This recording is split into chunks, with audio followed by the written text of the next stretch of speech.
Thank you. Okay, thank you. Welcome to the Scrutiny Programme Committee. Start off with apologies for absence. I've had apologies from Paxton Hood Williams. Do we have any other apologies at all we need to record? No? Okay, thank you. Then I ask for disclosures of any personal and prejudicial interests. Wendy Lewis first. I declare a personal interest as my son is a serving police officer. Okay. Anybody else? Sue Jones? Yes, just declare a personal interest. My son is a police officer in South Wales Police. Okay, Sam Pritchard? I'd like to declare an interest as a member of the Mid and West Wales Fire Authority, which is referenced in the report. Okay. Matthew Jones? I'd like to declare personal interest as my brother is a serving police officer with South Wales Police. Okay. Lyndon? Thanks. Like Sam, I'm a member of the Mid and West Wales Fire and Rescue Authority. Okay. Hannah Lawson? I'm a representative on the PCC panel. Okay. Anybody else at all? No, I think we've got everybody. If you could take your hands down if you're not going to. Thank you. Lovely. Thank you very much for that. Okay, item 3 is prohibition of whip votes and declaration of party whips. And item 4 is the minutes of the last meeting. We've got 2 sets of minutes. The first relates to the Governance and Audit Committee and Scrutiny relationship, which is on page 1, page 2, and page 3 for accuracy. Are we happy that those are accurate? Okay, and then the second set of minutes is the special meeting of the 20th of March, relates to the pre-decision scrutiny on the 20-mile/hour default speed limit, again for accuracy on page 4 and page 5. Everyone happy with those are accurate? Okay, thank you. So public question time. I don't believe we have any public questions. No one's contradicting me, so I shall move on to item 6, which is the Crime and Disorder Scrutiny Safer Swansea Community Safety Partnership. Welcome, Councillor Alison Hugh, Councillor Hayley, the Cabinet Member for Wellbeing, Councillor Hayley Gwilliam, the Cabinet Member for Community Support, Councillor Andrea Lewis, the Cabinet Member for Service Transformation. I don't think, just checking on my list who's here and who's not. I think we've also got Jane Whitmore here, the Strategic Lead Commissioner, and we've got Paul Thomas from the Community Integration Partnership Manager, and a number of representatives from South Wales Police. I haven't checked to see if all 4 of you are here or not. I don't believe it's Trudy Mayrick is not here, I don't think, by the looks of it.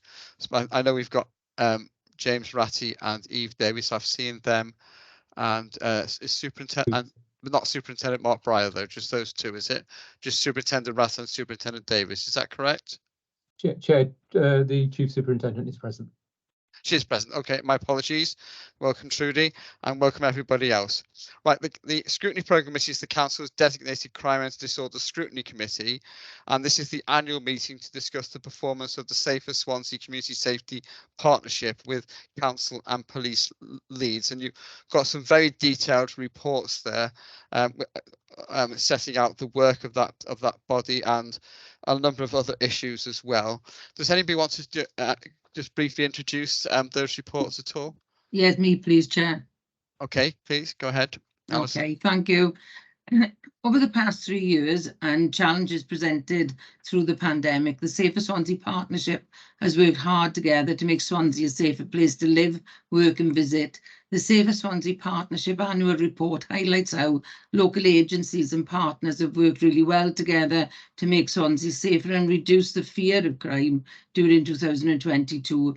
However, as a partnership, we recognise that we still have work to do to build upon our success and to focus on new challenges. The Safer Swansea Partnership main focus will continue to be reducing crime and antisocial behaviour, which means we will still work together to prevent crime and disorder, address substance use, seek to reduce reoffending, and support our young and vulnerable people from being drawn in to extremist and violent behaviour. Keeping young people safe is a key priority, and we will continue to listen to their views.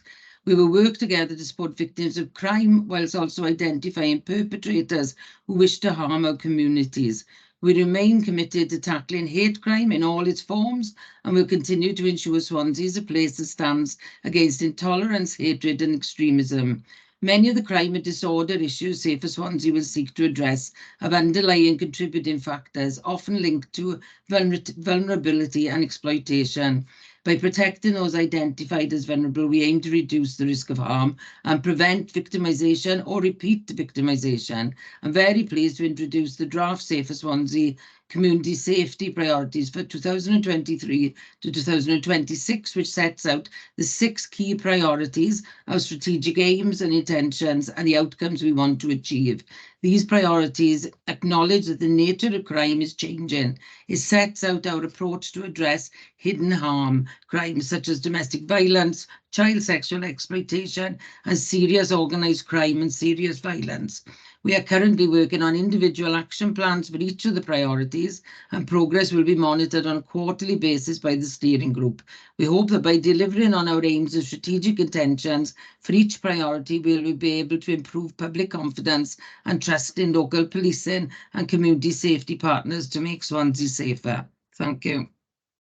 Thank you, Alison. Is anybody else adding anything, or should we go straight to questions? No, okay, we'll go straight to questions then. I'll kick off.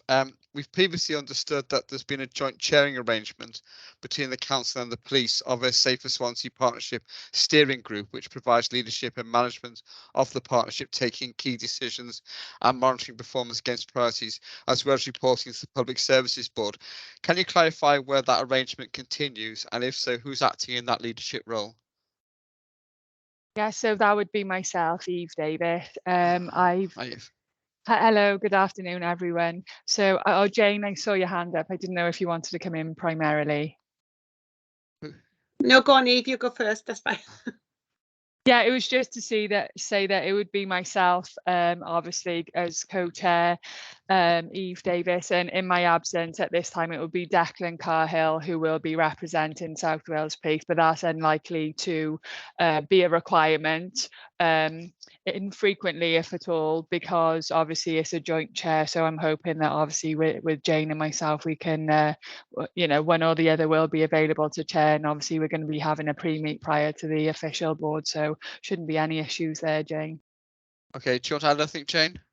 Yeah, no, that's absolutely fine. Thank you, Chair. Thank you, Eve. No, that's so that I've taken on the leadership role from a council officer perspective, in terms of the Safer Swansea Partnership co-chairing alongside Eve. We had a change of the community integration team moved directorates back in October, since the deputy chief exec that post isn't filled at the moment, so it's come into the social service directorate, because it has a more focus on people, obviously vulnerabilities and safeguarding, all of the things that Alison described in her introduction. So that's moved over to that directorate. So Dave Howes is obviously the lead director, and I'm the lead officer that sits underneath Dave. We continue to report into the PSB, and we obviously continue to work with our cabinet members alongside obviously our colleagues in the police in terms of that joint chairing arrangement. Okay, thank you both for that. Is it possible to quantify the level of resources or spend relating to the operation of the Safer Swansea Partnership, just so we can get a better understanding of what partner organisations are putting into it and the value for money at all? Okay. I think that one's back to me as well, Chair, if that's okay. So that is it's a really difficult one to quantify, because obviously it is a statutory partnership, but actually there is no pooled fund arrangements in that space. So our partners, it has really good representation, and partners come around the table and work together to solve problems and actually, you know, to tackle all of the priorities, but there's no actually cash handed over or pooled joint funding in that place, in that space at this moment in time. Lots of in-kind support. We maintain a focus from a council perspective in terms of budgets. Even in challenging budgets, we've maintained a core contribution to the Community Safety Partnership, and that coordination is core cost. And our grant funding from the Police and Crime Commissioner and Welsh Governments for this area remains flat and standstill, but does remain in place. And we constantly seek other funding opportunities through the partnership space to support the priorities as we go forward. So an example one is at the moment is a youth endowment fund, which has been released, and working across with sort of statutory and non-statutory partners to put in a bid for that sort of stuff for the contextualised safeguarding element for young people. So it is really difficult to quantify the actual amount that comes in, but I do think that's something that we probably will work on over the next 12 months with our partners to see actually is there value in terms of a pooled fund going forward, and is there governance arrangements to allow that to happen. But at this moment in time, there isn't. Does that answer? Is that okay? How much is the grant funding? The grant funding, so from one area is community cohesion, that's around 140,000, but that's across the region, and that's across the Western Bay region. So that doesn't equate all to going into Swansea. The Police and Crime Commissioner's funding that does go all to Swansea is about 120,000, and then there are small different grant pots that come in through the sort of serious and violence crime that support our wider partners, such as third sector and other statutory services. I'm going to ask you how that money is spent. I see Paul Thomas has come online, so I'm sure he'll tell us that answer. Paul. Actually, it's Tweedledum and Tweedledee here again this year, Chair. It was Mark that was going to come in and provide. Mark is here, right? Okay. Yeah, sorry, Chair, I am here. I was just going to make a comment, not on the finance there. I was just going to make a point around the investment that's gone in the last 6 months for Jess Williams, who's the community safety manager, and whether you're aware that was a push from the commissioner in order to provide some kind of robust continuity with respect to how we manage partnerships. So Jess has come in the last few months or so and embedded herself within the partnership to ensure that we have some continuity, we have some focus, and is very much active in the partnership arena. So I think it's just a recognition from the commission, the partnership point of view, how important this area actually is. And that we albeit we have some movement in the police service, as you're aware, we need some continuity, and Jess will provide that. Okay, so this 120,000, which the council gets plus the other grants, what we spend is on things like reinforcing community safety, that sort of thing, Paul, or other items? The majority of it actually goes on salaries. Right. Okay. So it actually supports a community safety project officer, also the antisocial behaviour coordinator and a support officer. So they are operational and will be working with partners on a daily basis. What we will find, though, is with Jess on board, is that we will be looking to access as many opportunities through grant opportunities, so places like the Safer Streets funding, to try and maximise as much of that revenue as we can to invest in Swansea and some of the initiatives. I'll touch a little bit on it a bit later on, Chair, about the ERF grant, which enabled us to undertake a significant amount of engagement events over 2022, which enabled us to help inform the development of the new priorities based on what we were hearing from communities, both good and bad. Okay. Thank you for that. Okay, I'm going to move on then. Mike White, you've got a question on nighttime economy. Yes, thank you, Chair. Yes, in relation to page 30 of the report, priority 4, in regards to even in nighttime economy, we note that obviously Swansea has continued to maintain the purple flag status, which reflects good standards in managing the city centre at night. To what extent does the Safer Swansea Partnership involve and engage with Swansea Business Improvement District in efforts to improve safety and assist city centre businesses and traders? And can you provide examples of this partnership working? Okay, Paul, you want to go? Paul or Mark? Well, we'll both contribute here, I think, to be honest. It's a good question, and I think, you know, the bids is a real key partner in the town centre strategy. It's a really key partner in the evening and nighttime economy, and it's a contributor to the purple flag status. I think we are linked in a number of levels with bids locally, and I think with an overview of neighbourhood policing just for a second, the engine room of neighbourhood police and the engine room of problem solving, the engine room that gets stuff done and changes things for the better, is the problem solving groups.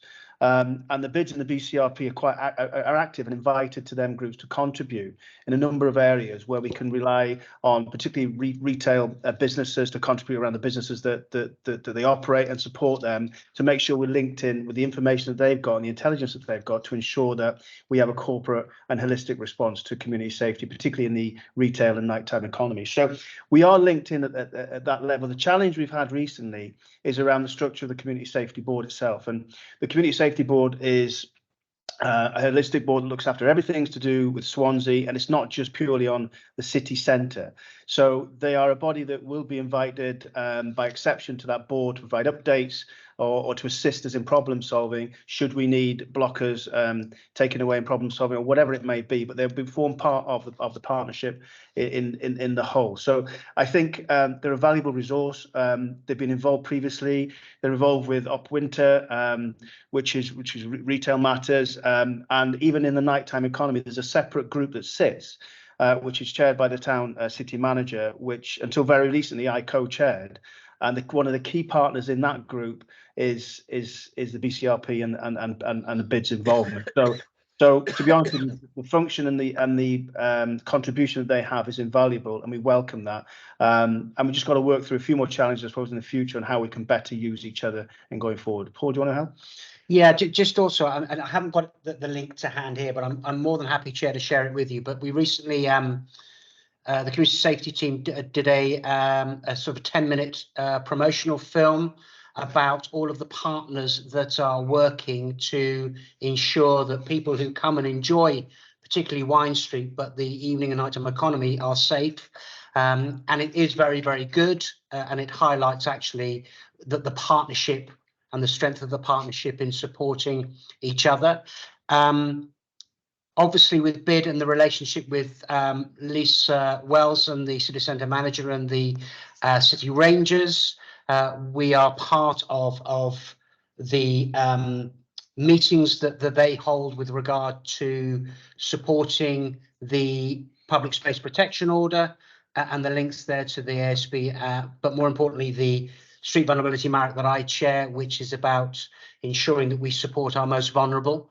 And BID and the businesses have a significant role in reporting their concerns about individuals so that we can actually work with partners to address some of those risks and vulnerabilities. Okay. Jessica Williams. Hi, good afternoon, everybody. Just to introduce myself, I'm the new Community Safety Manager.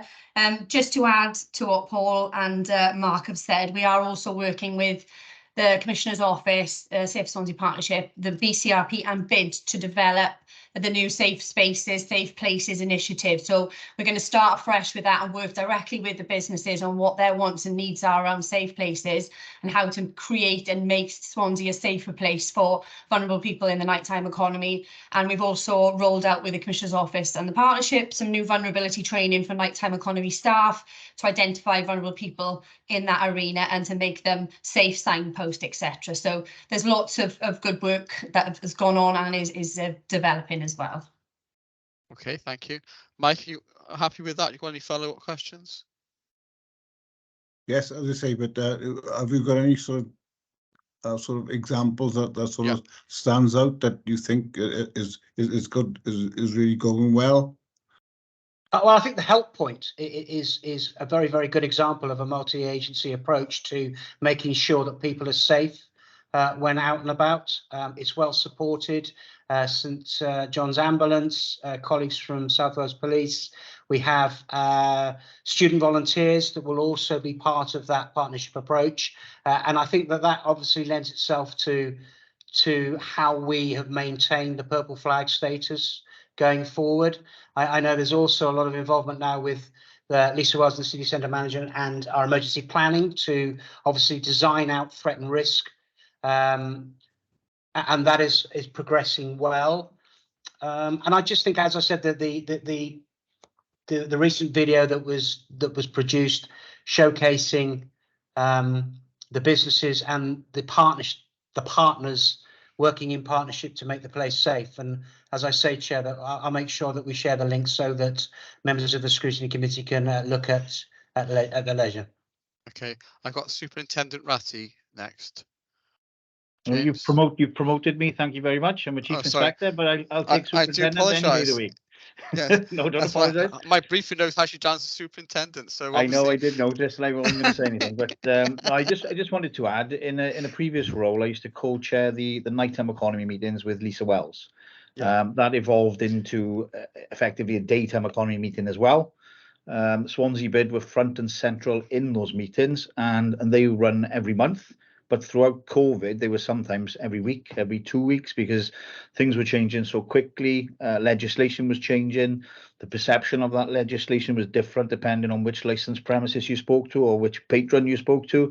So a massive amount of work went on. And just to give you some examples of where that worked really, really well is throughout COVID, we lost a lot of licensed taxi drivers because they went on to other occupations. That meant that we had flashpoints around the taxi queues, which are funded, the taxi marshals are funded by bid.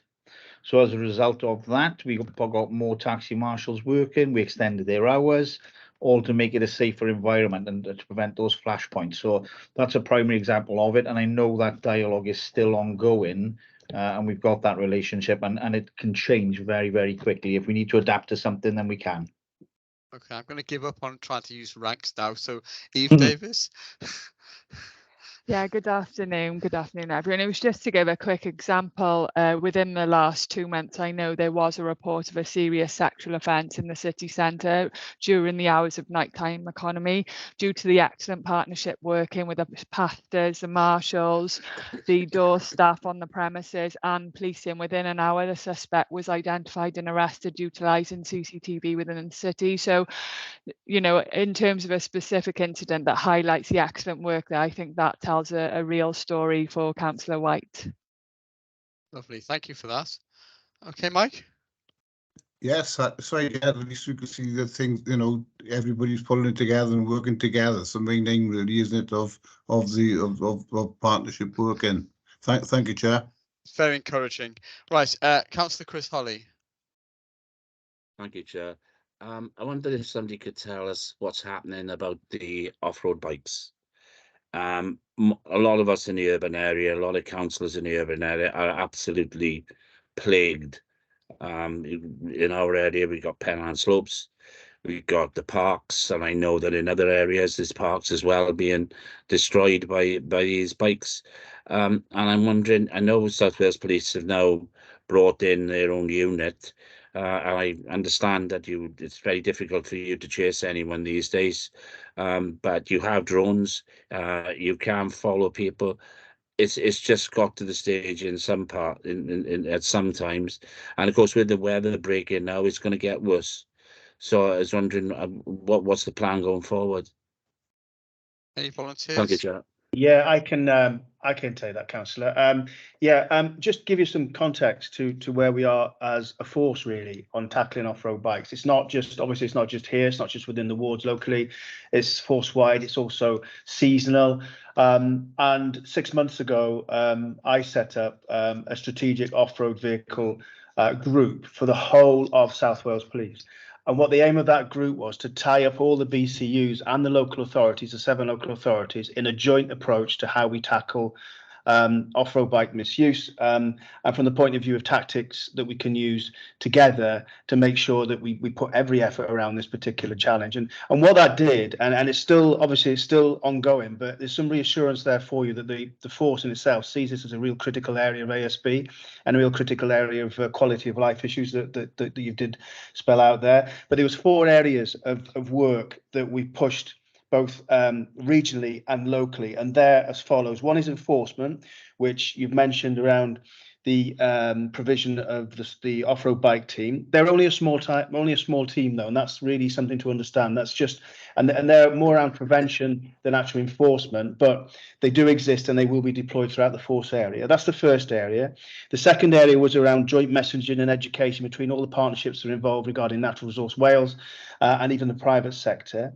The third area was around generating safe spaces for this activity to actually happen, because that's the crucial bit of solving some of this, is providing private run, maybe funded via grants, in order to allow people to do this activity in a safe and organised way. And that's a real challenge for us. And the fourth area, which is another bit of this puzzle, is around community involvement and actually getting the community to understand how difficult this is, to enable us to use the intelligence that they've got around the use of off-road bikes, in order that we can put really good focused intelligence-led operations in place that deal with this, with respect to, for instance, knowing where locations exist where the bikes have been serviced, knowing where the exit and entry points are, and knowing who the regular perpetrators are. So from a point of view of a force-wide issue, it's got some real concentration and some real effort, because it's not just about generating an off-road bike team. It's about them 4 areas linking together and doing it individually, and ensuring that we learn best practice from each of the BCUs and on all the local authorities. So I think just some reassurance there that it's there as a high-profile issue, but it has been here for some years. And we've always got the anomaly, haven't we, is that we can't chase bikes in woodland, because it's just something we cannot do for a matter of risk and harm. So we've got to be more intelligent over how we do it, gather the information. And as you're probably aware, up in Penland particularly, in the work of Lindsay Sweeney until very recently, and taken over with by Andy Price and Simon Trick and the inspectors there. Operation Morocco is the name of the off-road bike operation that exists in Swansea and East Port Talbot, and that involves a number of these tactics that I've just disclosed, but on a smaller scale. So I'm not going to say we've cracked this nut. We haven't. I'm just going to say we're putting as much effort as we can to do this in a organised, proportionate, and measured way. But the stuff we've really got to get into is the community involvement around understanding the information that they have and using that effectively, even to the point with education, like I mentioned, around why are we buying bikes for children and young people when they're not taxed, they're not MOT, they're committing offences. And it's not just about off-road. We also know this is a serious element to fatalities that occur on road, of which we've had some recently, particularly in the force area. So I hope that helps reassure you to a certain extent of the efforts that are going in locally and from the force-wide perspective. Chris? Yeah, it does reassure us, but it doesn't actually do anything, does it, to cure the problem? You talk about education. Why would someone buy those bikes? But and we've said this for donkey's years. Why haven't there been legislation about the selling of these bikes? And the truth of the matter is, if you could stop the supply of them, there wouldn't be the issues that we have with young people. And I'm not on about 16, 17 or 18-year-olds. I'm on about 12 and 13-year-old youngsters driving around the streets in these bikes. So, it's a question of legislation as well as knowledge and communication. The fact is that it's going to carry on until we know that we can stop supplying those bikes. But anyway, in the meantime, we got that. We've had this discussion. I know my colleague Councillor Black and the Penderry councillors, we've been up on the racecourse, which is, you just can't tell you where the entry points are because there's so many of them. And the same applies in Wenarlai, the same in Llansamlet, wherever you go, there's loads of entry points. So the data we give back to you isn't just about the entry points. There's people turning up in vans, offloading these bikes and driving them around the green areas. The numbers have been given in some cases to the police officers, and yeah, they're still doing it. You know, as much as I appreciate what you're doing, but until we actually see some action, until we see some of these vans stopped and the bikes confiscated or something of that nature, I think the public are not going to have the support you're not going to get the support from the public, because they think it's just a waste of time reporting it. So I think it's like the chicken and egg, isn't it? You know, if things are seen to be done, then you'll get support. It's called the racecourse, by the way, because it's historical association with horses, not with bikes, just to be clear. Yes. Okay, I mean, you've got this off-road team now, I think, haven't you? How is that deployed? Is that on an area by area basis, or do you have a plan for that? Yeah, it's basically that, because there's been a lot of history here in how we get an off-road team to work effectively. And I won't go into the detail of that, but this is quite a challenge for us to provide in the first instance with training and with the organisation of it. It's a small team of individuals who will deploy, but they are from the traffic side of our business, but they can only they'll deploy in areas, and we will bid for their resource to deploy in areas of the most intense issues, and it's as simple as that, really. So I know that, so this is related to, because there's areas within obviously Swansea that are some of them are critical, but there's areas also within Cardiff and within Midland which just causes some issues. So they'd be bidded for on a week by week basis, particularly coming into the summer months now. So can again, I also? Sorry, Chair. So it's dependent on people reporting instances, and then you putting the intelligence together as to where the worst areas are. Yeah, and it's dependent on resource availability and a number of things. But I'll come back to it. That is 1 out of 4 approaches. Yeah, do you see what I mean? And we really got to be clear about that. And I take the councillor's view, but a lot of activity went on up Lorocco and continues to, and they've had some successes there. So it's just we've got to keep at it. Never let up with this particular issue, I don't think. Paul, Paul, you kept me coming in. Yeah, sorry, Chair, for interrupting. And I think just to highlight that there has been some success. You know, bikes have been confiscated and removed from perpetrators. I know for a fact that my colleague ASB works very closely with housing, and if we can identify perpetrators who are in council housing, we can use then some of the powers that we may have through housing and tenancy arrangements to apply pressure in that respect, which we will use.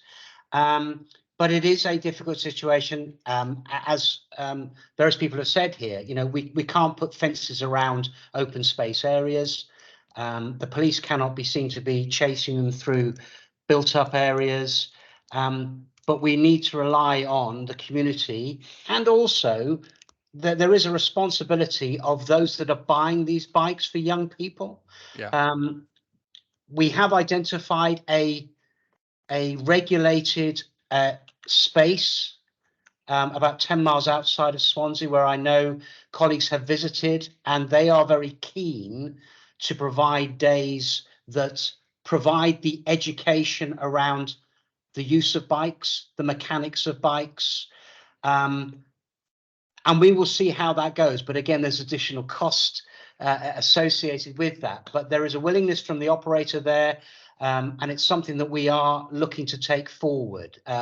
So I'm rather hoping that if young people are caught, that one of the options available to us will be to offer them the opportunity to go to a managed space where they can take a little bit more responsibility of safety, mechanics, and hopefully remove that threat and risk of riding through some of our communities. Okay, Councillor Peter Major, if you've got a follow up on this issue. Not on this one. I wanted to talk about tackling substance misuse. So is that a okay? Well, we're working through the questions which we had on the pre-meeting, so I'll come to that. I'll come to that after that then. So I'm going to move on to Councillor Rebecca Fogarty on hate crime. Rebecca. Thank you, Chair. Yeah, so with reference to the data that's included in the annual report, page 33 of our packs, page 22 of the report, Appendix 1, noting that the two data sets are the first is for 12 months and the second is for 6 months. I'm just wondering really about the comparison there and the conclusions that have been drawn. So there's a reference to a slight rise in transphobic incidents, which at first glance does not appear to be borne out in that data. By comparison, there seems to be a trend of increase in both hate crime relating to religion and sexual orientation if you extrapolate out for the subsequent 6 months. So I'm just wondering if you have any comment on that really, and whether the data now up to the end of that year, so up to the end of March 23, when that will be available. Okay, is this Yeah, Mark? no, yeah, sure, I can answer that. Yeah, no worries. The data that you've got was produced at the time the annual report was produced, if that makes sense. So that's why it's not complete. I can give you some reassurance here. Just a general comment on hate crime data, if I may. We have seen over the past 5 or 6 years consistent data regarding how many hate crimes are reported within Swansea. So it's quite consistent. We had an outlier last year of a bit of a peak in hate crime reporting. And just to give you just a flavour of some of the numbers, somewhere in the region per quarter, Swansea will report between 80 to 100 hate crimes per quarter. Out of that 80 to 100, and this is sporadic as well, transgender will be between 3 or maybe five incidents per quarter. Now, what I want to explain here is, without going into many of the numbers, it's what we call, it's like a hate crime anomaly. When we talk about underreporting, and the classic here is around transgender issues, where we had in one particular period no transgender reporting at all. We know, don't we, that communities react in certain ways to certain issues, and we knew that there was certain negativity around transgender issues that were being displayed in some communities. As a result of that, our hate crime officer did some really positive, proactive work, and actually generated a transgender network, which then enabled them to report transgender issues to us. So then that generated a little peak, if you like, in some of our figures. So when we talk about hate crime figures as an indication of issues within communities, it could be an issue of issues in communities, but also an issue of underreporting that we then solve that generates these peaks and troughs. So it's a bit of a complicated picture. That's what I'm trying to paint for you at the moment. The only sort of, I suppose, consistent pattern here is around racial hate crime, which is inevitably year on year for the past 5 years is a significant proportion of our hate crimes that have been reported. So Rebecca, I think the figures, we can produce the figures for 2023 that will give you a flavour of this year versus last. The only outlier was literally was 2021 to 2022, which showed 671 occurrences. Last year, 2022 to 2023, showed 527.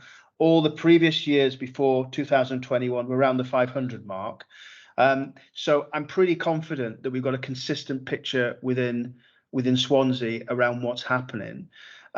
Looking to the future, my concern is, or the areas where we're pushing some of our staff and the areas of activity, is around new areas of integration, particularly around areas which are generated by the current disturbance and the war. And obviously you've seen some of the issues there with the hotels that we've got. So we've got a really good plan in place in order to ensure that people who come in who are displaced persons from Ukraine are being looked after, and we don't see a progression of negative actions towards these people. Because part of our hate crime response, and I may be going off the question here a little bit, but it is all linked, is around tracking the thoughts and the feelings and the people and the communities and social media to ensure that we preempt them matters. But we haven't seen anything within the hate crime data that suggests this is a problem at the moment. But I'd be saying and we have said to our staff, we've got to make sure that everybody has a place in this community and they're safe and they're well, and that's the future that we're looking at as well. So I can present them figures to you formally and give you another paper on that if that helps you understand some of the figures, but them are my kind of insights on the hate crime data as is. Rebecca? Thank you for that. That's helpful, and yeah, I totally appreciate it's a very complicated picture, particularly with the issue of underreporting. Just a couple of quick follow-ups, if I may. Would you say that the issue of underreporting is consistent across the different protected characteristics, or are there, we already mentioned about transphobic hate crime being particularly underreported and that needing a targeted action? And then secondly, in terms of the work that you're doing to ensure that tensions don't flare up, or do as much as we can to ensure that tensions don't flare up around displaced people, are they also being given sufficient information about how to report and also the support available after an incident? Because what we don't want is people to get a sense that it's inevitable and they've just got to kind of suck it up and get on with it. No, 100%. I'll just deal with the last point first, particularly with displaced persons. I know that we generate welcome packs when they come into the welcome centre within the region, and we work really closely with the local authority to ensure that the advocates east who look after particularly the displaced people from Ukraine fully understand that there's routes in to report matters, and that we give a real high profile to reporting and safety, so that people do not suffer in silence. So I think that's one of the key bits that the Home Office asked us to do locally with the local authority, to ensure that not just around education and housing, to ensure that they understand that there's routes in to report matters with respect to hate crime and negative behaviour. So that is work in progress, but I know that existed in the very first instance. And I think to your first question, I think that the mere fact that we recognise from a transgender issue that there was underreporting, every community is different. And just from the transgender aspect, there wasn't a transgender community as such.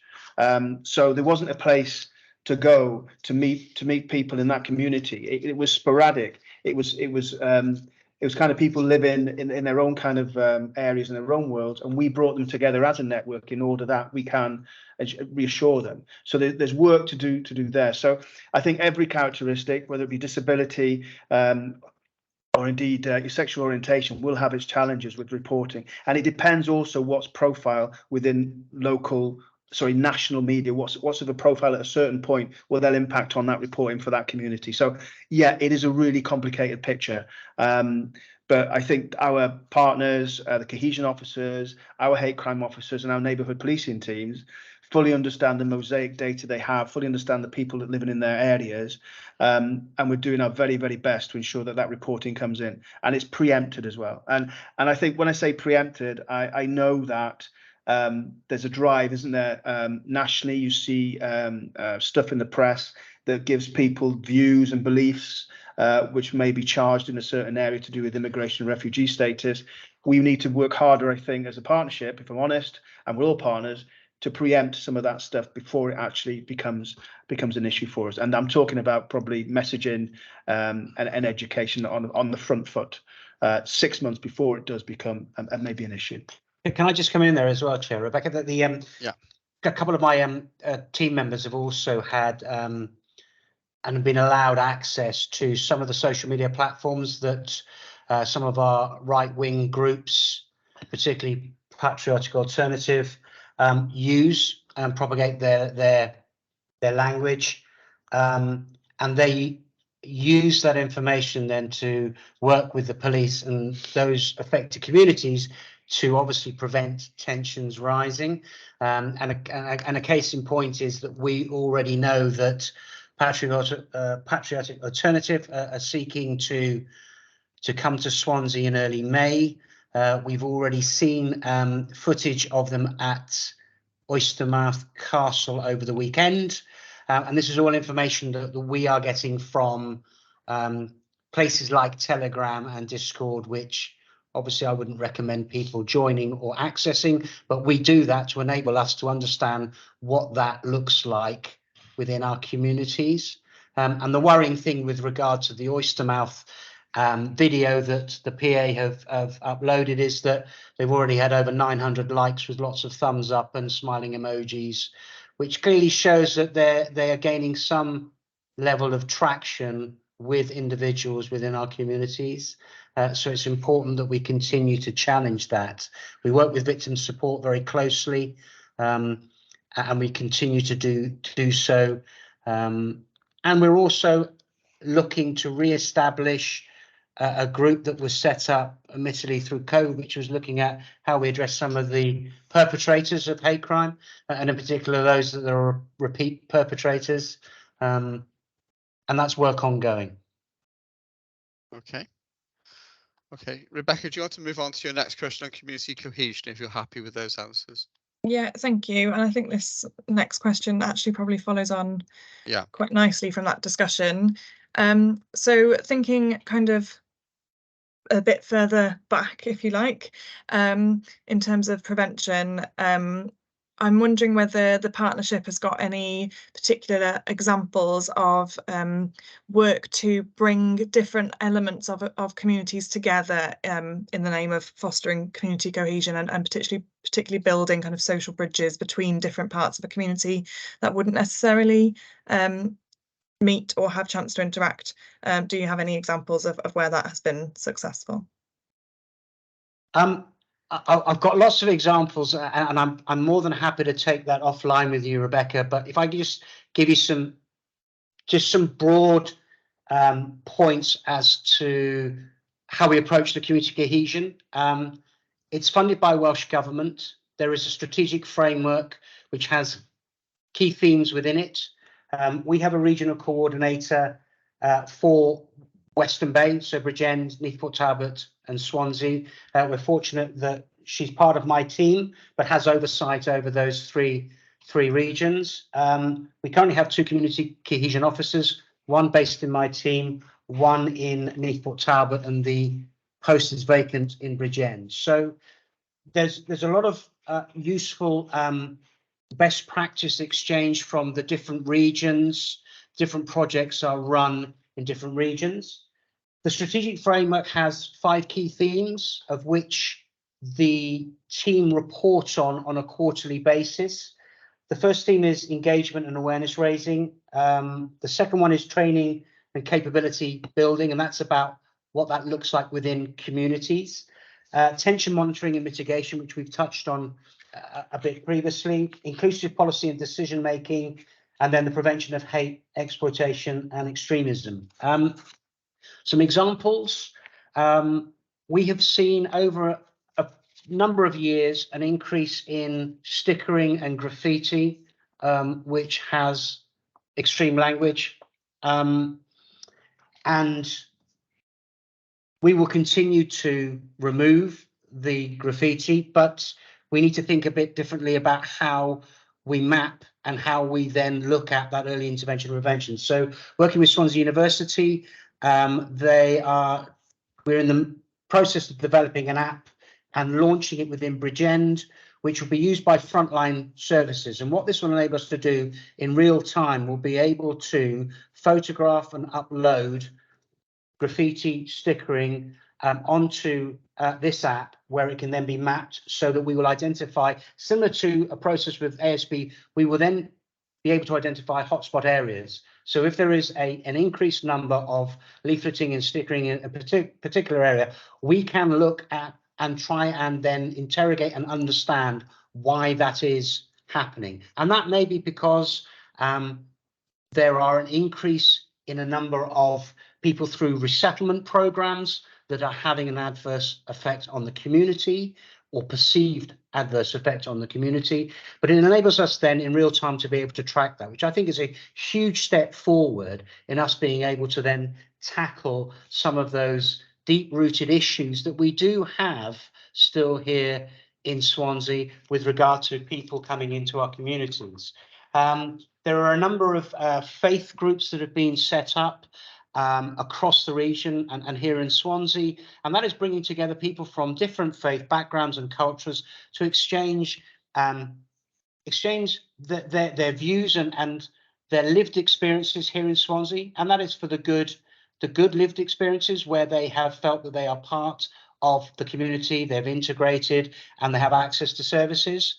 There are others, though, that feel that they are marginalised, and they can be marginalised for a number of reasons. So these groups are looking to try and break down these stigmas for people to understand a bit more about each other's culture and backgrounds, and to be inclusive. And I think that will take time. It works.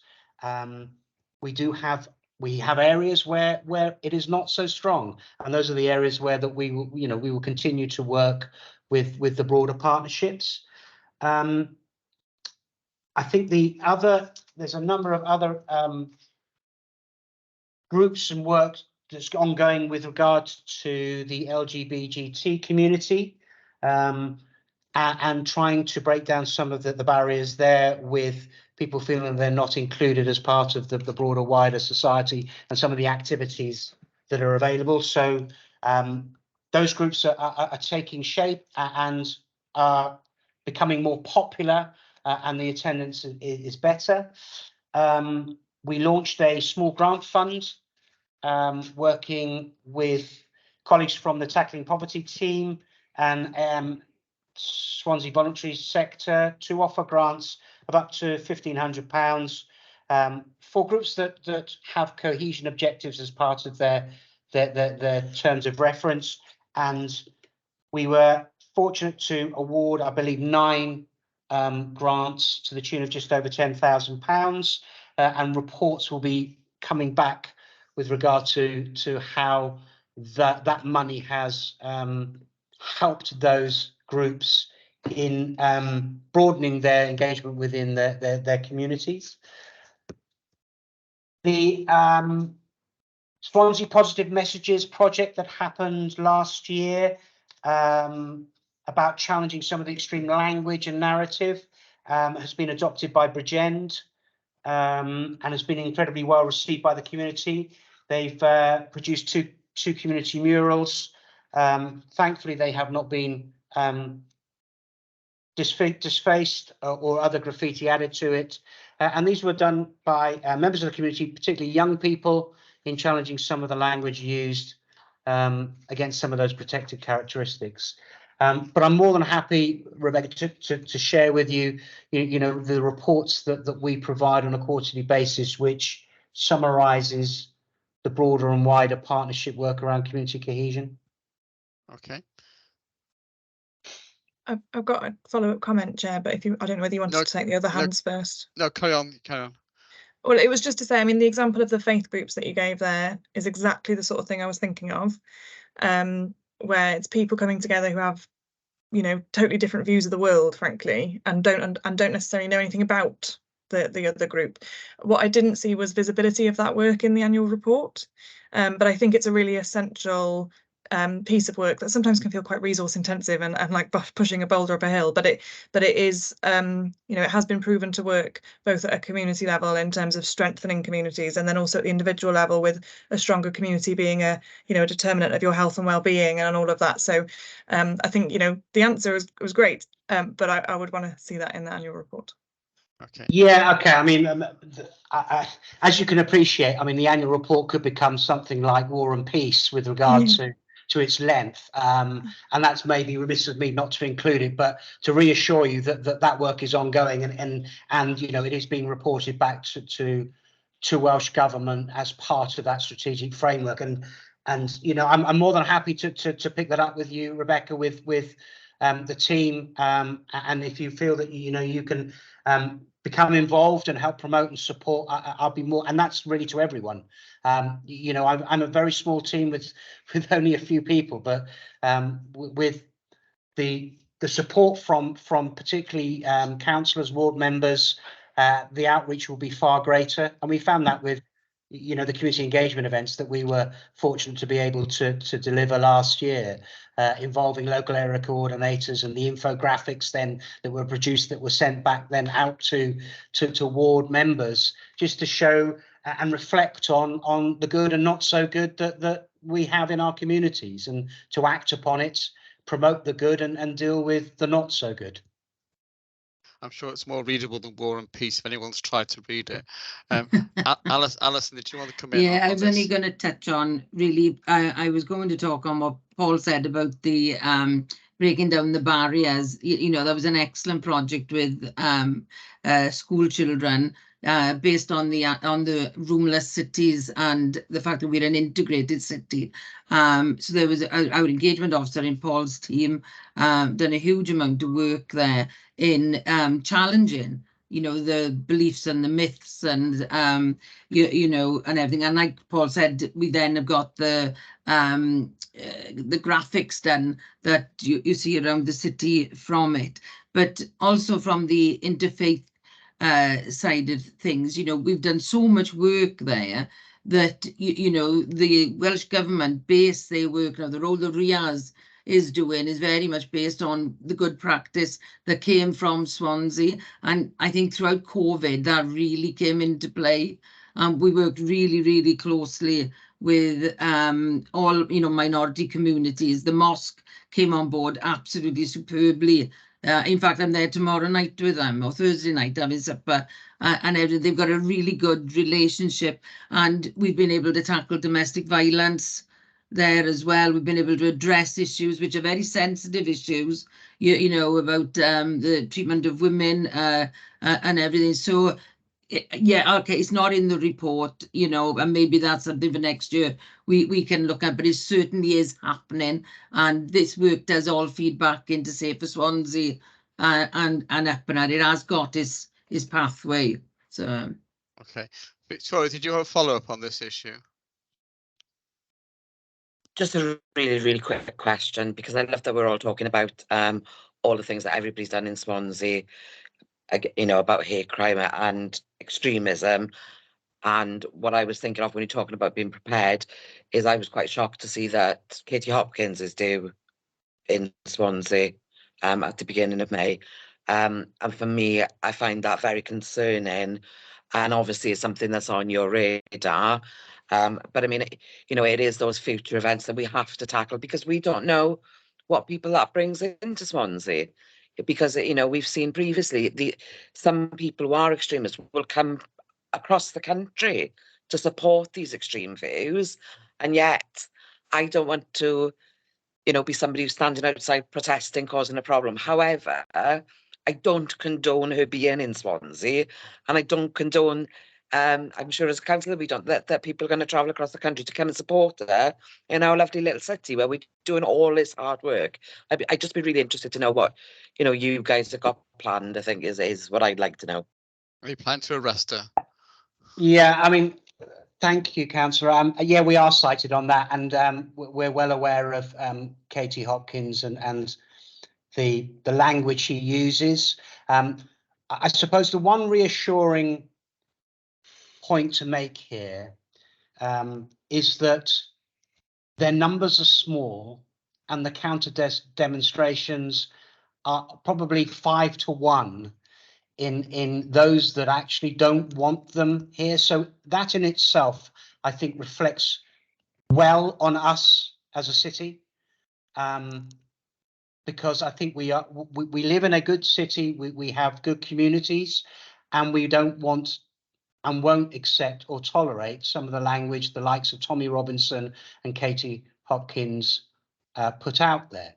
However, we live in a democratic society where those people are allowed to visit, whether we like that or not. Clearly, there are laws that need to be followed, and the police will be able to talk more about that in detail. But I think for us, it's just as long as we're aware, and there are various groups that are already mobilising, Councillor, now to say that we don't recognise or accept Katie Hopkins and what she stands for.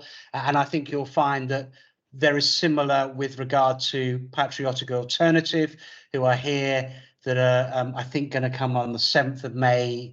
And I just think that although we don't want it, it's here. And I think the counter demonstration just really shows what Swansea really truly is.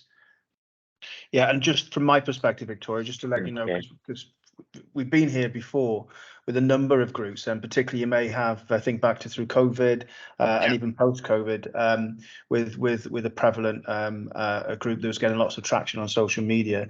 And we know ourselves from a police perspective that we will review any comment, we will review any action, we will review any response to that action in the context of the law. And we know that in the 9 out of 10 times of these instances being reviewed, we know that they've understood what are the parameters of the law, if you like. They've understood where the line is, and they haven't crossed it. But we will review every complaint because they do come into us because, like Paul says, from the good people of Swansea or the people who have got a real balanced view on the world, they think, well, what else can we do? So from a legal perspective, from a police perspective, we review everything, and if we can prosecute, if lines are crossed, we will prosecute. And notwithstanding the police response that we also put in place to look at protests, which we are in a democracy, we have to police protest fairly, and that's what makes this the country the country that it is, I suppose. So I think also to reassure you, Councillor, as well, that I chair what's called Channel, which is also a safeguarding partnership, which if people are referred in there who hold extreme views and volunteer to be part of that engagement, that we can put intervention providers in place to reduce some of that that ideology that may motivate them to hate people or to act upon that. And we've been very successful in reducing that threat and risk with particularly young people who, you know, have been misguided, think it's probably quite cool to play games and listen to certain people saying things that clearly are wrong. And what we need to do is just avoid people acting upon that narrative. Okay, I think we've given Thank Kate you, that's Hopkins very more than reassuring. we've given Kate Hopkins more than enough publicity, I think, so we should move on. Absolutely. Well, I've got a question about sexual offences and rape. I got figures for rape, other serious sexual offences over the last 4 years. And on average, I think we're getting about 3,000 to 3,500 of those offences reported each year. And I still remain concerned about the numbers of those being charged. Now, back in February 22, we raised this issue and we were told that South Wales Police is one of 7 pilot forces that have changed the way we look to investigate rape, and we heard that work is in progress to improve things, including greater focus on perpetrators and perpetrator behaviour. I noticed in terms of the figures for rape, I mean, back in 2019, about 6% of those offences were charged. In 2020, it was 7%. In 21, it was 4%. I haven't got the breakdown for 2022, but it's around about less than 10% of sexual offences in that year were actually charged. I'm just wondering what progress we're making in terms of improving on those figures and making sure that where these serious offences are being reported, that we do actually end up in court with them. Do I bring in Eve or Trudy first? Who wants to go first? Oh, Chief, Yeah, I'm thank not you. sure. Oh, go on. Let's Shall I go to the start, Chief Eve, and then first. you come off? Okay. Okay. Yeah, thank you. So I'll start off with some good news then. So with regards to the latest data set, our outcome rate is currently 12.5%.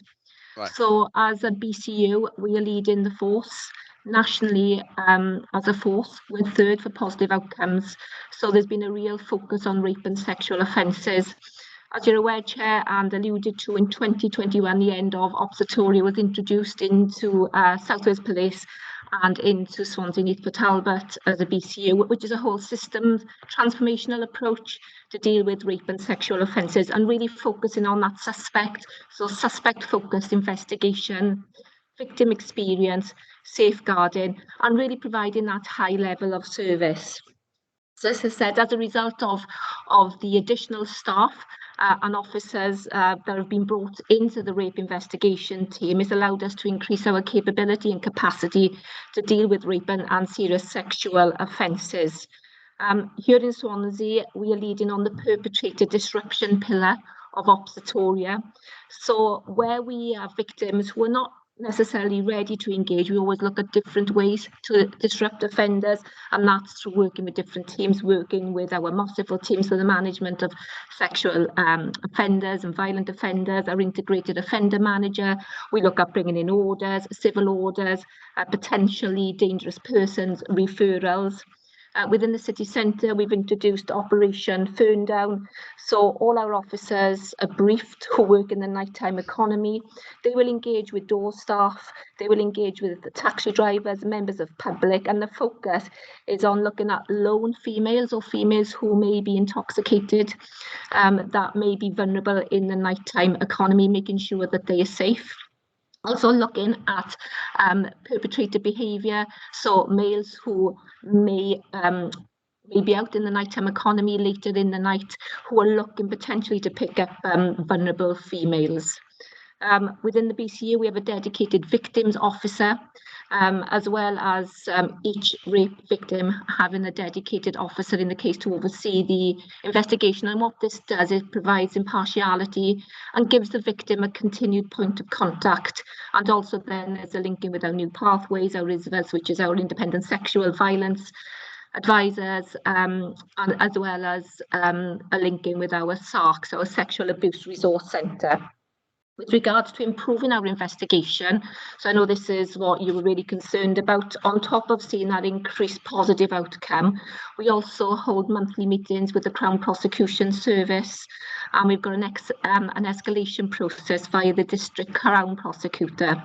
And where we have cases where there's insufficient evidence to reach out to CPS to bring in a charging decision, which we as an organisation will NFA, so take no further action. We have monthly meetings with CPS and we hold a scrutiny panel, so they will come in and review our decision making to ensure that it's correct and appropriate and proportionate, and so far each decision has been correctly determined. As I said, it is a focus. It links into our violence against women and girls plan. We have seen that additional resources brought in.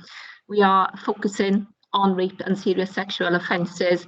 I think the positive outcomes and the increase in reporting. So if you go back pre-COVID to where we are now, we've seen a 5.9% increase in reporting, which we see that as positive.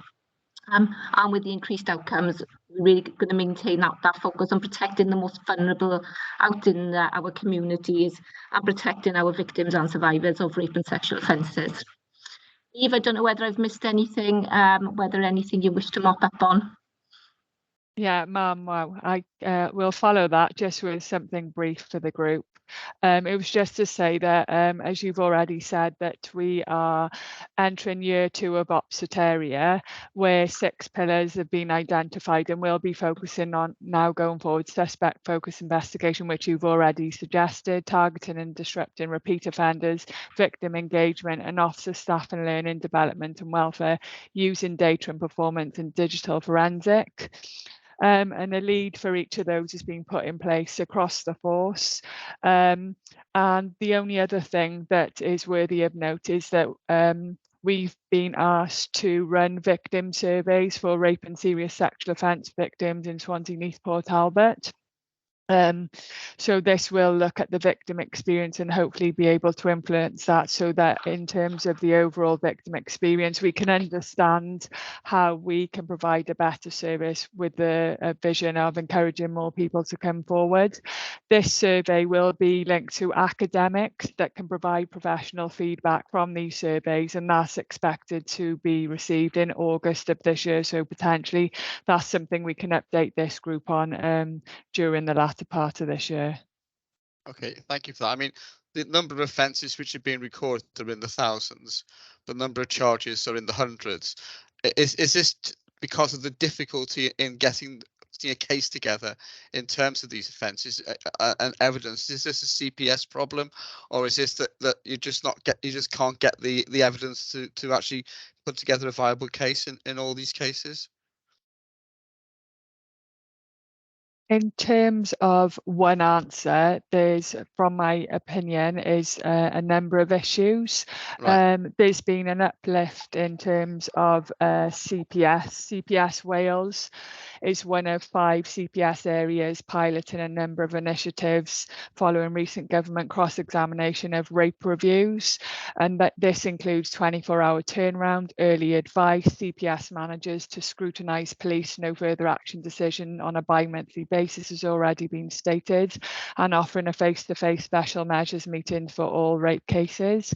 I think there's a number of reasons as to why there's such a disparity between the report and the positive outcomes. It can't be attributed to one single thing, and very often the report from some of the victims and survivors in these cases, you know, they don't wish to proceed through the criminal justice process. Okay. So and that, you know, we've discussed that previously in this meeting, and we have to accept and we have to work around the safeguarding and making the experience for the victim wholesome in line with their wishes. So whilst the public expectation may be that all offenders reach court and criminal justice process, that certainly isn't the feeling from all victims, but a full investigation always takes place in line with the victim's views and wishes. Okay, thank you for that. I'm just trying to understand, you know, what's behind the figures. That's very helpful. Thank you. Okay, just moving on then, onto the Mayhill disturbance. We were keen to gain a detailed understanding of the policing response to the public disorder which took place. And you told us in February 22 that an internal police review was going to be carried out, and we note that's not yet complete. When can we expect that to happen, and will we get to see it? I'll pick up the response to this. So I know a paper has been circulated, and that's outlined the number of offenders that were brought to justice, the engagement and the partnership working.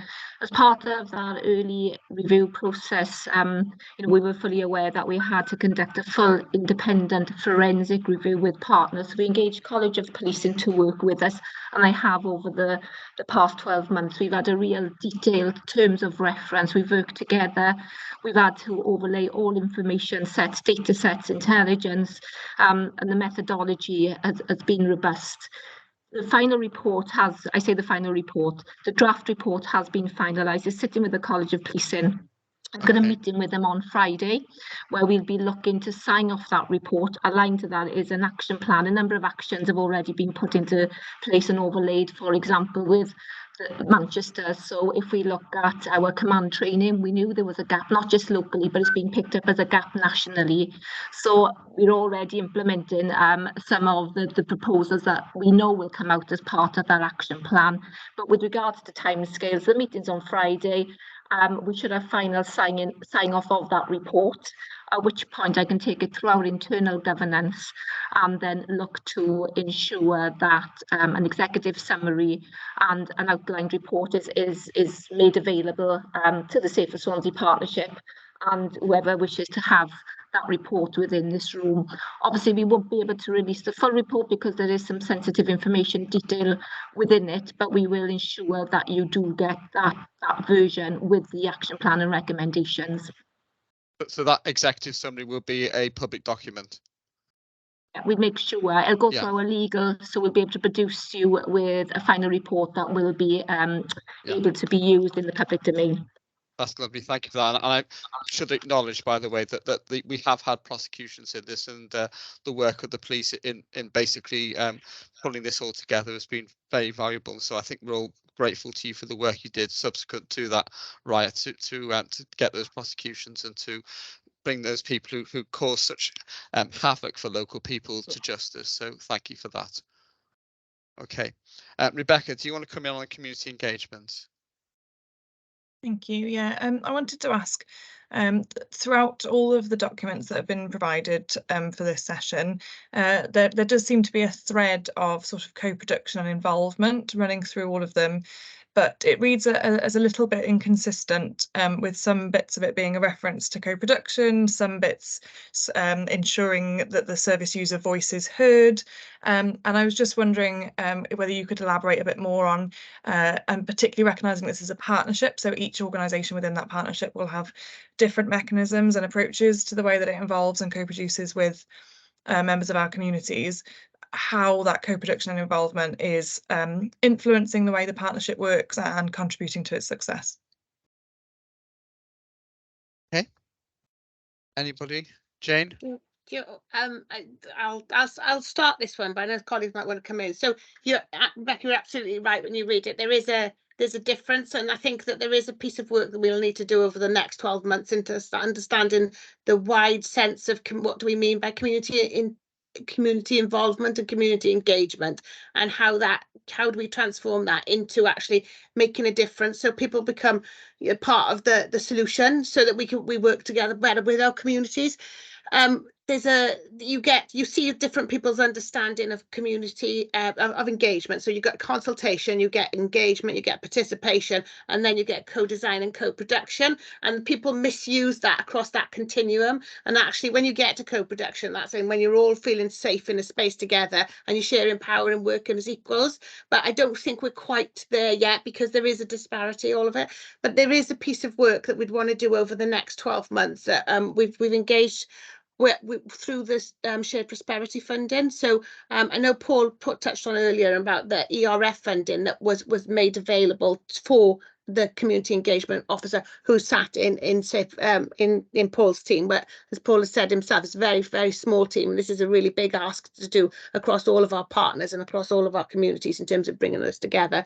So we've utilised it. So that funding has finished, but we've utilised the community anchor of the Shared Prosperity Fund, because one of the key objectives is of the Shared Prosperity Fund, which is the UK government's levelling up fund that's come down to a level, is community in place, and that's around community involvement and engagement. And that's sort of that, what does it say? It says restoring a sense of belonging and local pride, and that look at local leaders and communities taking action together. So how we take that forward out into the communities, obviously working with our partners, working with our communities, working with our ward members to make sure that we are bringing that voice together, so we understand what matters to our communities and their lived experience of that as we go forward. So it's a huge piece of work, but you're right in your observation, there's different elements of it. And I think one of the questions, it was like, are we just giving information? Because actually giving information is a really important part of it, but let's be clear about if we're information giving, or are we engaging, are we participation, or are we actually going right the way up to co-production? So I think, yeah, building on the sort of success over the last 12 months of that community engagement, and what does that look like if we go wider and bigger together. So I noted when you were talking about community cohesion, Paul was talking about the community cohesion officers that we've got, but community cohesion takes part across different council organisations, so our local area coordinators, our involvement officers, and there's examples of different groups getting on together and just taking part in activities that grows because they build a relationship, and then it moves along that way. So it's a challenge around a partnership space of how we capture all of that together and feed that in. But that's definitely one going forward for the next 12 months. Not sure if I've answered your question, Rebecca. Okay. Mark, did you have something to add, or was it Paul? I can never No, tell who's coming. Yeah, well, yeah, we're both chatting away in the background. No, it was me. It's Rebecca. It's just some assurance, to be honest, because the term engagement is used quite loosely, isn't it, in all aspects of what we do. And I know from our perspective, because we realigned ourselves from a neighbourhood policing way of doing things. So we've got a set bundle of cops, and their job is to problem solve. Their job is to engage. The way that we've done it, which links into the partnership arena 100%, is that we ask them to engage with the public, which they do. We ask them to do that in a number of different ways, which they do. But the next question is always, so what's next? What are we going to do next with that particular engagement? So and just internally, just a bit of reassurance, we have a thing called an engagement portal where we ask them to say, that's the engagement, it's meaningful. If it's meaningful, it needs to have a what now. So what, now what? And the now what should lead into issues of the community taking responsibility for some of the elements that they can influence, which is classic co-production, isn't it, I suppose, with us trying to facilitate that happening. And whether that be safe spaces, green spaces, funding, community activity, particularly with the wards and how we organise ourselves out locally, the neighbourhood police and the PCSOs have got responsibility to make the quality of life people living there better, and that's what engagement should mean, rather than it being a standalone a term that is loosely kind of used in some of the documents that we do produce. I hope that helps a little bit and adds some value to what Jane says. Alison, do you want to add to that? Yeah, only very quickly just to say that there are two fantastic pieces of co-production going on with the Swansea Poverty Truth Commission and also the Drug Commission as well, which I sit on both, and that really is co-producing, you know, hopefully will help us going forward. So it does take time, but they are there and they are working. Okay. Rebecca, are you happy with that? Do you want to follow up, or are you okay? Yeah, I'm happy. I think Jane's absolutely right when she refers to what in the jargon is the ladder of participation, I think. I think it is important to recognise when you need to aspire to be higher on that ladder, and actually when it is appropriate to stay at, you know, just the inform or, you know, just the consult kind of level. I mean, it occurred to me the community engagement days, for example, in a world in a few years' time, could be completely co-produced with people living in those wards. And at the moment they're probably more in the sort of lower half of the ladder, but it's good to hear that, you know, and the examples that Alison's given are absolutely, you know, top brass, as it were, and it's good to hear that it's something that is being considered, because it is a long-term process and it's in keeping, isn't it, with the council's co-production and involvement work. So that's all great to hear. Thank you. Lovely, thank you. Right, Peter May, you can ask your question now. Oh, thank you for that. Sorry for trying to jump the queue. Priority 3, challenging substance use. Talking about Project Adder. Has any funding been applied for that? And if so, are there any examples of how it's been put to use? Okay, who's taking that? Is that Paul or Jane? There's definitely money applied for, and I'm shamefully hoping to maybe Trudy or Eve could help me out with this one. There was money applied for Project Adder, and it is being used at a local level. But I'd have to take it away and come back with detail, because I, off the top of my head, I know definitely Swansea and Neath Patalba had their share of it, but I'm not 100% sure of where we are with it and what's doing. But we can take that away unless Trudy's going to save me and actually answer the question. Trudy may have the answer to it. Trudy. Yeah, thank you, Chair. So I've got a briefing update that was received on the 9th of February that should provide the information and detail that you're looking for.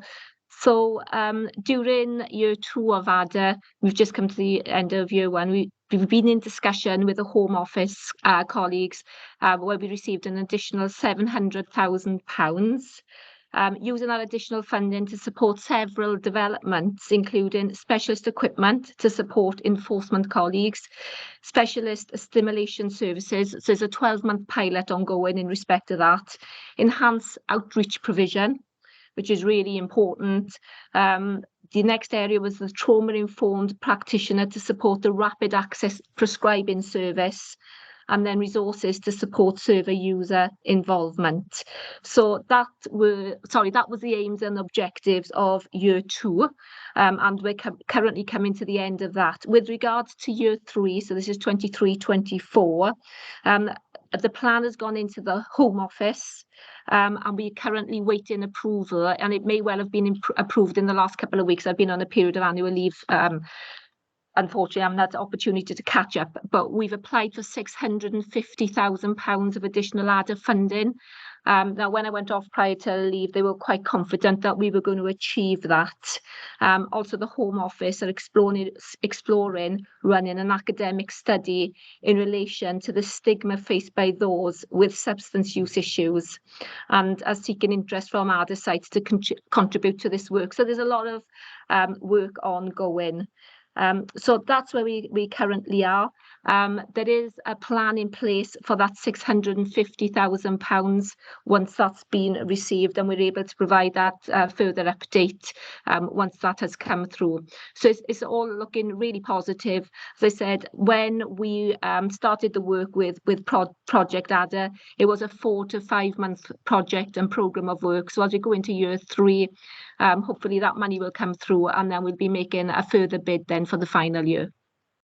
Paul, did you got something to add to this? Yeah, just a bit of reassurance for Councillor May, in as much as I also sit on the harm reduction group, and the funding that comes through the area planning board and health goes to commission services such as CEDA, WCADA, and then those that are in the criminal justice system, Devodal. So there is a huge amount of engagement work and support that's going on with drug paraphernalia being cleaned up, and the work that we are doing with regard to maybe establishing new needle exchanges where there is more of the exchange and consultation and engagement going on, going back to the engagement and participation. There are a number of pharmacies that are just giving out needles without that consultation and engagement, and finding out a little bit more about some of the challenges that individuals may have in their lives. So there's a huge amount of work. So I understand the question was very much about Project Adder, but what I don't want to people to lose sight of is that there is a lot going on in trying to support those that unfortunately have chaotic lives, who find it incredibly difficult to manage getting up in the morning, let alone attending, appointments at 8:30 on a Monday morning, etc., etc. So there's a whole review that's going on as part of the Drugs Commission, and we've been pushing through Safer Swansea for a number of years that we need to change the way people can access services and the way that appointments are done away with, and we maybe do more of the outreach and take it to those that have difficulty in just being able to process time and dates, and their lives really don't lend themselves to the 9-to-5 type approach that we adopt. Okay, Peter. Yeah, thank you very much, Paul and Trudy, for very reassuring responses. Trudy, could I trouble you for or could we trouble you for an electronic copy of that briefing report you alluded to at the beginning of your answer, please? Yes, of course, and I've just noted as well, whilst Paul was speaking, that Lisa Shipton, who was the Project Adder Strategic Coordinator, she's presenting into the Community Safety Partnership in May, where she's going to provide an update on the early adder successes and learning, the priorities for 23 right through to 25, an update on Year 3 delivery plan and funding, and an update on the academic study, so we can make sure that that information and detail comes across to you also. Thank you very much. Thanks. Thank you. Thanks, Trudy. Francesca O'Brien. Thank you, Chair. You've waited to the end. I'm going to come at the end on drug misuse, which is something that is of particular interest to me, as it's something that I did in university, and it's sad to see that it's still a big issue in Swansea, and I can imagine that Project Adder is just a small slice of the pie really in trying to tackle it. I know at the start of the year, I think it's 1 in 10 people who are waiting to go on a drug rehabilitation program are waiting 40 weeks. So I think, if we can really get to the nitty gritty of the drug use, and that was my question to the officers was, was it successful, Project Adder, and trying to tackle drug misuse on the ground, are there any sort of engagement on that? That would be fantastic just to see what is being tackled, because I'm aware that statistics are not great at the moment, and that's probably the root of a lot of other antisocial behaviour going on. Thank you. Trudy or anybody? Yeah, I mean, I'll come in there, Chair. Thank you, Councillor.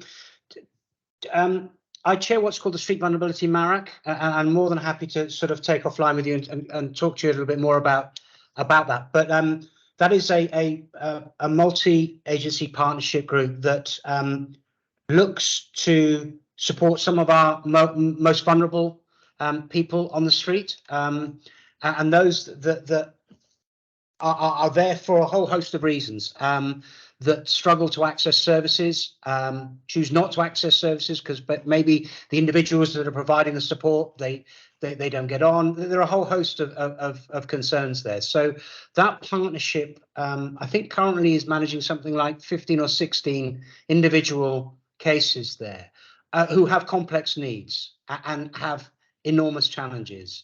That aside from those that maybe are coming out of the criminal justice system, that feel that no one really wants to listen or support them. So the MARAC has had some significant success in being able to bring a whole host of services together to discuss what is the best approach to supporting those individuals' needs. And sometimes it's actually just being able to get them to be able to access the services at the time that's good for the individual. Some don't want to come into the city centre because there are threats there from people because of maybe drug debt. There may be violence meted out. So there are a whole host of things that we need to consider. We work very closely with housing. That's not just local authority, but also the RSLs, to see whether we can provide that immediate response and with those that find themselves on the street. We could do more, but again, it comes down to the fact that we have limited resource. The system itself does not enable us, because some of it is one in, one out, which just seems ludicrous when the figures tell us that there are more people that require the support than those that are being moved on. But it's the usual story about we haven't got the ability to move them on because the support networks aren't in place. So hopefully the Drug Commission will explore all of this. There's no one silver bullet to all of this, but I'd like to reassure you that the partners we meet every month, referrals come in, and we are making, you know, significant improvements to people's lives. Don't get me wrong, there is a small cohort of individuals who refuse any support. Some of those then will continue to carry out criminal acts, and then the police will do what they need to do. But the SV Marek is not about enforcement. That is the last resort for the street vulnerability Marek. It's all about actually providing that support to those that need it most. It is unique. It's been reflected elsewhere across Wales. We were one of the first to set it up, and we've made some real headway and some gains there. And I think more importantly, build up that trust that actually services and establishment are there actually not to stigmatize these people, but actually to sort of bring them in and support them. Okay, and just for the sake of those like me who have acronym blindness, Marek is Multi-Agency Risk Assessment Conference, I believe. Apologies, Chair. Yes. My world. Are you okay with that answer, Francesca? Anything else? Or You know, that's great, Paul. Thank you. And I appreciate it's quite complex, and each individual circumstances are so varied as well. So I appreciate it's a hard task, but it's always reassuring to find out that, you know, we are trying our best, and I'm sure resources and funding's are always going to be an issue, unfortunately. So thank you. okay. I'll keep pushing for it, don't you worry. Okay. Is there any more questions at all on this? We've had a very good session indeed. I take knocks. Can I? Oh, Rebecca, sorry. Go on. It wasn't a question, but just noting that views are sought on their priorities. And I just wanted to say that I absolutely think their priorities are right. The only thing I would say is that we did have one reference to trauma-informed work under the drug use question, but you know, ACEs and trauma-informed work, it doesn't appear to be visible there at the moment, and I just feel that's really important. That was what I was going to say. That's helpful. Yes, Paul, you. Actually, Rebecca, you stole my thunder, because that's exactly what I was going to raise, yeah. Chair, is that we invested a lot of time in producing these priorities based on data, based on engagement, based on stakeholder meetings, and I hope everyone agrees that those priorities are right. And I look forward actually to working towards those priorities, because I think it's made actually. The document has made, I believe, the partnership more inclusive, and I feel that now it will enable then broader partners within the partnership to be able to feel part of the way forward in dealing with and addressing some of these priorities. So yeah, we would welcome comment, thoughts, all good, all bad. I think that the questions themselves indicate the concerns that councillors have: antisocial behaviour, hate crime, sexual offences, and drugs, etc. I think are there amongst some of our highest concerns. So clearly the priorities reflect that. Then I think we're happy that they reflect that, and that you carry on in that vein. And thank you very much, as Rebecca has added as well. Yeah, thank you. Thank you. Okay, thank you very much indeed. Can I thank officers and our police colleagues for coming along and spending a good hour and a half answering questions. It's been very, very useful session. It's added to our understanding of the work you do, and hopefully it's been helpful to you too in understanding our concerns as part of that. So thank you very much indeed. And I shall now move on to the next item. Thank you. Thank you very much, Chair. Thanks, Thank you, Chair. everyone. Thank you, everyone. Thanks, Chair. Thanks, everyone. Bye. Okay. Bye. So item 7 is the Scrutiny Performance Panel Progress Report, and it's Development and Regeneration Scrutiny Performance Panel and convener Chris Holly. We've got a written report, Chris. Is there anything you want to add to that report? No, you're not going to add anything. I just, if anybody has any questions that I could possibly answer, I will. But as you see, part of the report was under Councillor Jeff Jones, who was convener for part of it. I done the last part of it. But if there's any questions you need to answer, I'll do my best. Anybody have any questions for Chris? No? Okay. Thank you, Chris. Move on to item 8, membership of scrutiny panels of working groups. There's no changes to report. And then item 9 is the scrutiny work programme. We have our last meeting of this session before the annual meeting is well, the last meeting in May before we move on to the next work programme is on May the I lost the date, 16th of May, and that we're looking at the redevelopment of the community hub project in Oxford Street, and we're also going to look at our own work plan and in particular how well we've done the year. So I'd be very grateful if members could have a think about what they think we've done well, what we think we've done badly, and bring it to that meeting so we can do a review of how we've done over the year. I'm sure Bridge is going to say something similar now as well. Bridge. Thanks, Chair. I just wanted to plug the survey that's been been sent out yesterday to councillors. So it actually really strengthens the focus on evaluations, review, reflection that we're trying to do, and which is very good practice. So hopefully everybody takes that opportunity, not just committee members, all councillors, whether they have been involved or not in scrutiny, and it's gone to cabinet members as well. So hopefully that'll give us a lot of great information about satisfaction and kind of maybe areas that maybe we could address in terms of scrutiny practice and how you operate and how you do things. So just plug in that. Thanks. Yeah, please fill in the survey. It doesn't contain a question about me, thank God. So please fill it in and send it back to Bridge. Okay, thanks. Item 10 is the scrutiny letters, which are there for information. And item 11 is the date and time of upcoming scrutiny panel working group meetings. We will be having a scrutiny conference again in the once the annual general meeting of the council is out the way. So again, start thinking of things you want to scrutinise next year as well as part of that, and which you can bring to that meeting and which we'll be having, I think, in July. So I look forward to that as well. So thank you everybody for coming, and thank you all for taking part in this meeting. It's been really useful. Thank you. Goodbye, everyone. Bye.